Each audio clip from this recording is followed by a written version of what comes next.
অফিসে যাওয়ার জন্য সকাল সকাল বাড়ি থেকে বেরিয়ে পড়েছি। বহরমপুর পৌঁছে অটো ধরলাম খাগড়াঘাট স্টেশনে যাওয়ার জন্য। এ সপ্তাহে আমারই এক সহকর্মীর অবসর গ্রহণের দিন। সে আমাকে বারবার অনুরোধ করেছিল যাতে আমি ওর অবসর গ্রহণের দিন উপস্থিত থাকি ওর পরিবারের পক্ষ হয়ে। ও আমাকে খুবই ভালোবাসত।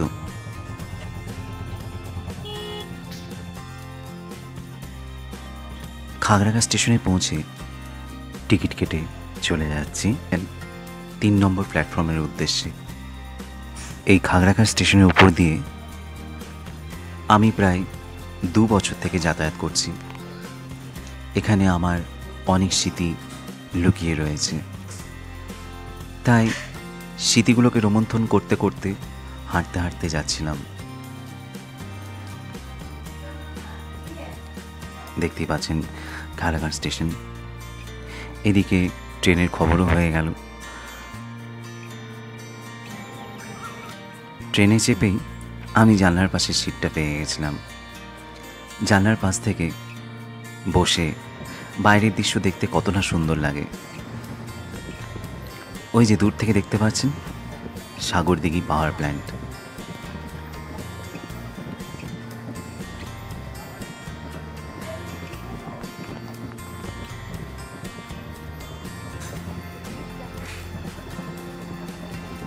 ট্রেন ছুটে চলেছে আপন গতিতে। আমি বাইরের দৃশ্য উপভোগ করতে করতে যাচ্ছি। দেখতেই পাচ্ছেন সাগরদিঘি পাওয়ার প্ল্যান্ট।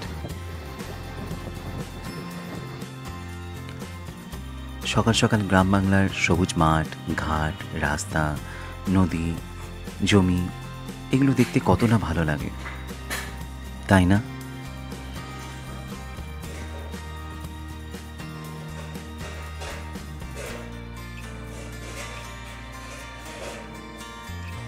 দেখুন কত সুন্দর দৃশ্য।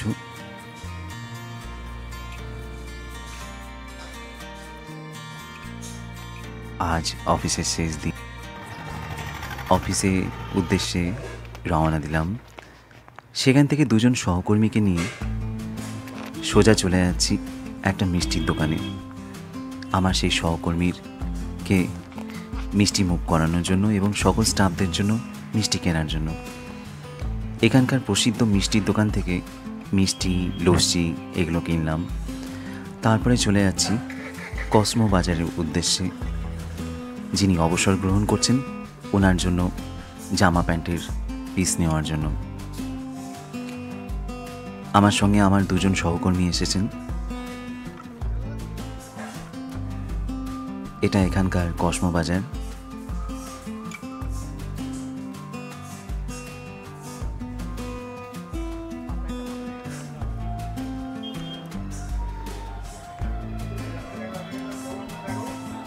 এখান থেকে আমরা জামা প্যান্টের পিস কিনে ওনার জন্য ছাতা, ডায়েরি, বই, ফুলের তোড়া ইত্যাদিও কিনতে গেছিলাম। একই কোম্পানি।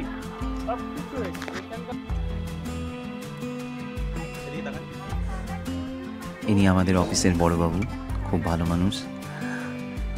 ইনিও আমাদের অফিসের একজন স্টাফ।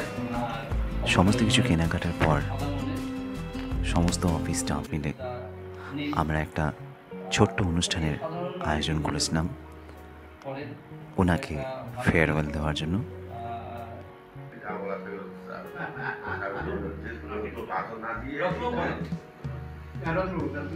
এই অনুষ্ঠানে কর্মচারীরা নিজের নিজের মতামত রাখছিলেন আমাদের যিনি অবসর গ্রহণ করছেন ওনার উদ্দেশ্যে। আমাদের অফিসের বড়বাবু, হেড ক্লার্ক সবে নিজের নিজের বক্তব্য রাখছিলেন। আজকে আমরা এখানে একত্রিত হয়েছি যে আমাদের মুখোপাধ্যায় ওনার আজকে অবসর শেষ দিন, চাকরি জীবনে বা কর্মজীবনের শেষ দিন। উনি আজকে রিটায়ারমেন্ট করছেন। তো ব্যাপারটা হচ্ছে যে আমাদের সাহেব যখন জয়েন করলো ঠিক আমরা 2007-এ জয়েন, হ্যাঁ। তো এবং আমি আগেই জানতাম যে উনি খুব সাদামাটা জীবনযাপন করেন, বাড়িটাও সেই সাবেক আমলের বাড়ি, সেভাবে করেই উঠে পারিবারিক কারণে, বিভিন্ন কারণে। আর চাকরির আগে তো প্রত্যেক সংসারে তো এক অভাব অনটন ছিলই, এবং সেই পূর্বের ধারা ধরেই উনিও চলে যাচ্ছেন, উনি চেঞ্জটা করেননি। তবে তো এরপর ওনার উদ্দেশ্যে বক্তব্য রাখছিলাম আমি। আমি অফিসে প্রায় 2 বছর জয়েন করেছি, আর 2 বছর থেকে আমি অনুভবকে দেখছি। আমি এর আগে দক্ষিণবঙ্গের বিভিন্ন অফিসে কাজ করেছি, বিভিন্ন রেভিনিউ অফিসারদের সঙ্গে, কিন্তু সেই রেভিনিউ অফিসারের থেকে এই রেভিনিউ অফিসারকে আমি সম্পূর্ণ আলাদা টাইপের দেখেছিলাম, আলাদা মনে দেখছিলাম। এবং আমাদের দুজনের মধ্যে বন্ডিং খুব ভালো ছিল, আমরা মানে সবসময় বন্ধুত্বের মতনই থাকতাম। আর চলে যাওয়া মানে তো একটা অফিসের পরিবার থেকে একটা অংশ চলে যাওয়া মানে তো সত্যি প্রত্যেকেরই খুব খারাপ লাগারই কথা, কারণ ও আমাদের সঙ্গে ছিল এতদিন, এবং ওর জায়গাটা হয়তো সেভাবে কেউই নিতে পারবে না, কারণ ও আমাদের সঙ্গে প্রতিদিনই আসতো, যেত, কথাবার্তা বলতো, হাসি ঠাট্টাই আর কি ওকে নিয়ে হতো। এবং সব থেকে বড় বিষয় হচ্ছে ওকে যে বিভিন্ন অফিস স্টাফ বিভিন্ন কিছু বলতো বা অনেক কিছু মজা করতো, কিন্তু ও কোনো সময় রিয়াক্ট করতো না, মানে ওর মধ্যে কোনো ইগো বা কোনো সময় আমি যে দেখেছি দাম্ভিকতা একটা অফিসারের বা একটা হচ্ছে কি রাগী ভাব, এই সমস্ত কোনো কিছুই ছিল না। ভীষণ সিম্পল, ভীষণ সাদা সিধে এবং ভীষণই সরল মনের মানুষ। আমরা অনেক সময় ওকে নিয়ে হাসি খিল্লি একই করেছি, ও হাসি খিল্লি আমাদের সঙ্গে করেছে, কিন্তু কখনো সেটাকে সেন্টিমেন্টে নেয়। এটা খুব ভালো লেগেছে, এবং ও যে আমি চাইবো যে ওর মানে রেস্ট অফ দ্য লাইফ খুব ভালোভাবে থাকুক এবং সুস্থভাবে থাকুক। একাকি তো অনেকের মধ্যেই থাকে, হয়তো আমাদের আশেপাশে অনেক পরিবারও থাকে, পরিবারের মধ্যে থেকেও কি আমরা একাকিত্বে ভুগি না? অবশ্যই ভুগি, কিন্তু আমি চাইবো ও তো এই জিনিসটাকে কাটিয়ে যদি এনগেজ করতে পারে, তাহলে সেখানে তার একটা অবসাদ, যে বাড়িতে বসে থাকার যে অবসাদ, সেটা দূর হবে। এবং আমরা সবসময় ওর পাশে আছি, যদি কোনো রকম সাহায্য আমাদের তরফ থেকে মনে করে, তাহলে ও আমাদেরকে অবশ্যই বলতে পারে, আমরা পরিবারের সদস্যের মধ্যে যতটা পারবো আমরা ওর পাশে দাঁড়ানোর চেষ্টা করি। এর থেকে বেশি আমি আর কি বলবো, চলে যাচ্ছে, আমারও ভীষণ মন খারাপ, আর প্রত্যেকে চাইবো যাতে ও খুব ভালো থাকে, সুস্থ থাকে।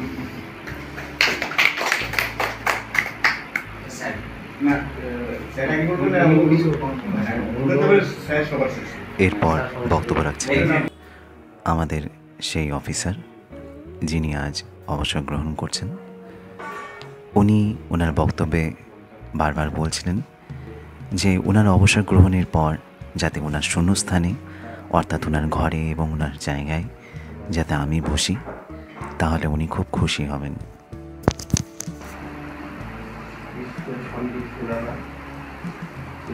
খুবই ভালোবাসতো এবং আমার ঠিকঠাক সঙ্গে সবসময় দেখাশোনা করতো এবং সবসময় আমাকে সহযোগী করার চেষ্টা করতো। আমি আশা করব আমি যেখানে বসি সেখানে যদি সঙ্গীত শোনানোতে বসে, তার আমার স্থানটাও আপনার ইচ্ছা পূর্ণ হবে। তারপর উত্তমবাবু সবার জন্য যে ভালো আমাকে সব বিষয়ে আমার সুবিধা অসুবিধাগুলো দেখাশোনা করতেন। আশা করি সে কোনো কাজে লাগে। এরপরে বক্তব্য রাখছিলেন আমাদের মাননীয় ডেপুটি ডিরেক্টর স্যার। আজকে শেষ দিন ওনার কর্মজীবন, কালকে থেকেই আবার নতুন করে ওনার জীবনযাপন আলাদাভাবে শুরু করতে হয়। সুতরাং ওনাকে আমি তো পরামর্শ দিয়ে দিয়েছি, এটা টুলটুল থাকলে টুলটুল এটা করেন, কিংবা আপনি ওই পুরোহিত সাথে আপনি এটাও কাজ করতে পারেন। কেন সব না হলে একাই থাকবে, তাই না? মনটা ওইটা ভেঙে যাবে, কিছু তো করতে হবে। এখন আপনার জীবনটাই কালকে দিকে তো আলাদাভাবে ইয়ে করতে হবে, ওই জিনিসটা অ্যাডাপ্ট করতে হবে। ওই 2-4 দিন কষ্ট হয়। সঙ্গে আমি দেখলাম না ওনার রেগে টেগে বড় আওয়াজে বলছিল, এরকম দেখলাম না। খুব সরল মানুষ। আর রিটায়ারমেন্টটা ভালো থাকুক, শান্তি হবে থাকুক, মানে নির্রোগী হয়ে থাকুক, ওটাই জিনিসটা আছে। ধন্যবাদ। তারপরে ওনাকে দেওয়ার জন্য আমরা আমাদের সাধ্য মতন যে সমস্ত জিনিসগুলো কিনে এনেছিলাম সেগুলো একে একে আমরা ওনার হাতে তুলে দিচ্ছিলাম। সর্বপ্রথমে ওনার হাতে তুলে দিচ্ছিলাম ভগবদ্গীতা। যেহেতু উনি ব্রাহ্মণ এবং আমাদের ডেপুটি ডিরেক্টর স্যারের ইচ্ছে ছিল ওনাকে গীতা দেওয়ার, তাই বাজার থেকে ওনার জন্য গীতা কিনে এনেছিলাম।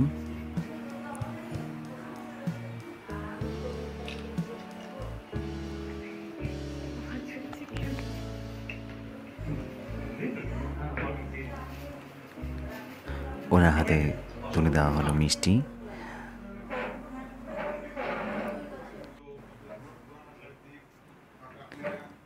ওনার জন্য যে জামা প্যান্টের পিসটা কিনে এনেছিলাম সেটা আমি তুলে দিচ্ছি ওনার হাতে।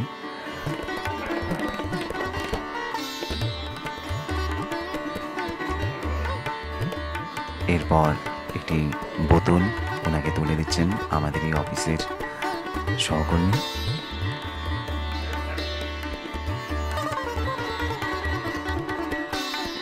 একটি ছাতা ওনাকে তুলে দিচ্ছেন আমাদের অ্যাকাউন্টেন্ট।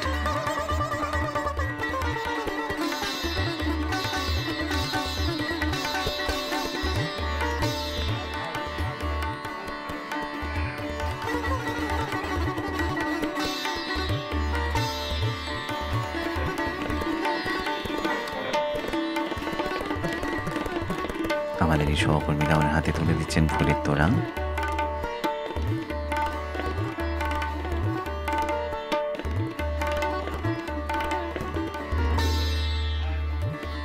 ওনার হাতে তুলে দেওয়া হচ্ছে একটি ব্যাগ।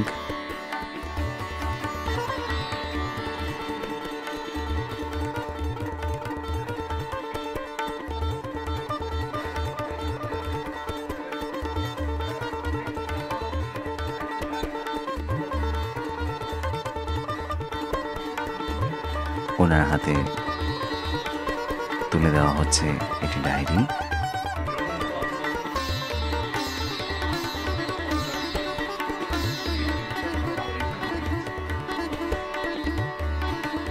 তুলে দেওয়া হচ্ছে একটি পেন।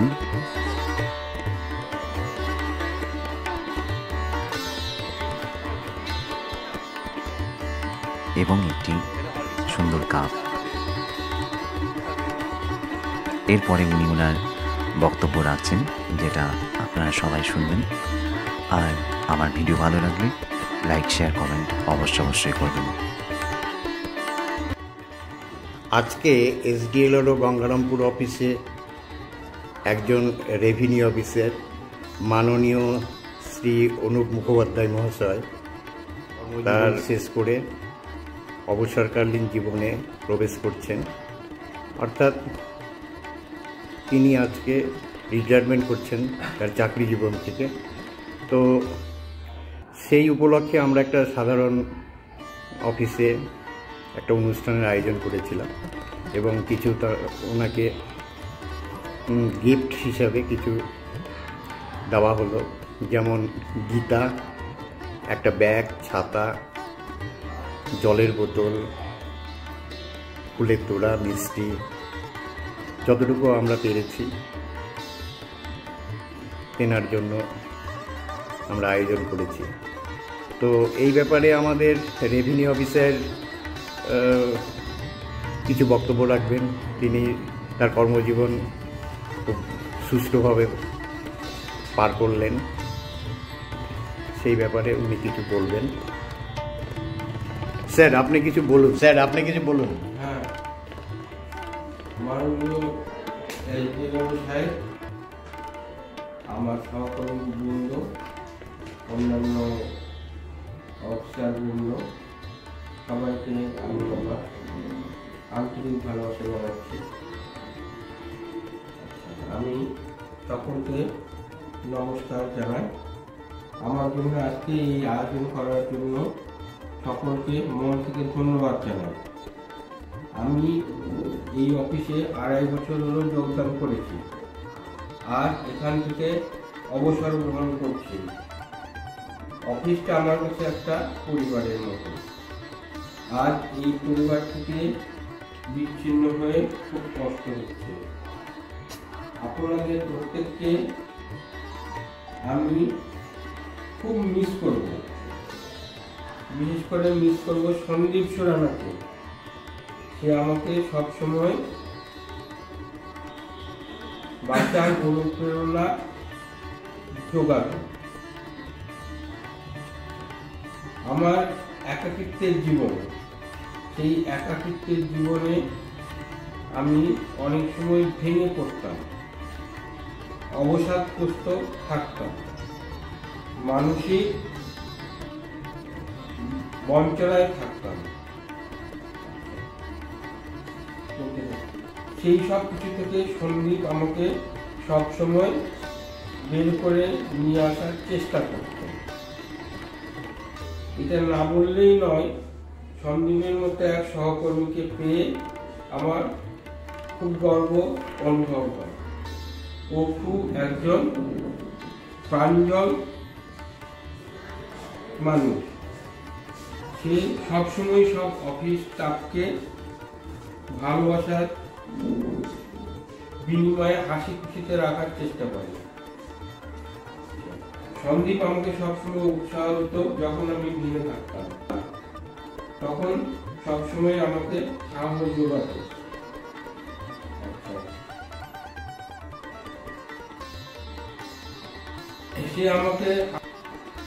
সে আমাকে হাত ধরে বেড়াতে নিয়ে যেত। আমার অন্তরের সঙ্গে তার সম্পর্ক ছিল। আজ সন্দীপকে ছেড়ে যেতে খুব কষ্ট হচ্ছে, কিন্তু এটা খুশি লাগছে যে সে আপনাদের সঙ্গে থাকছে। পাশাপাশি মিস করব আমার অন্যান্য অফিস স্টাফকে, বিশেষ করে এসডিএল সাহেবকে।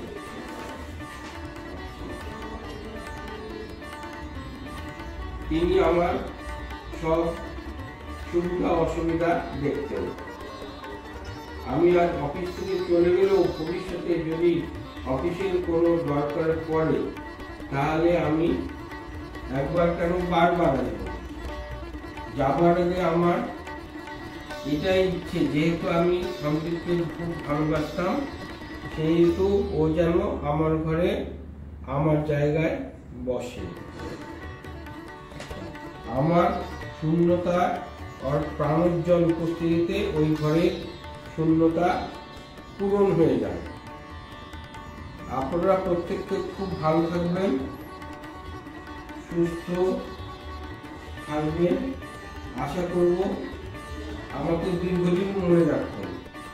কর্মক্ষেত্রে যদি আমার কোনো ভুল ত্রুটি হয়ে থাকে বা আমার কোনো কথার দ্বারা যদি কেউ আঘাতপ্রাপ্ত হয়ে থাকে তাহলে আমাকে ক্ষমা করে দেবেন। আজ আর বেশি কি বলবো, এখানেই আমার বক্তব্য শেষ করব। বাহ, ধন্যবাদ আরও সাহেবকে। তার কর্মজীবন ঈশ্বরের কাছে প্রার্থনা করি তার রিটায়ারমেন্ট লাইফটা যেন খুব সুস্থ, স্বাভাবিক এবং ভালোভাবে কাটে, এই আমাদের প্রার্থনা।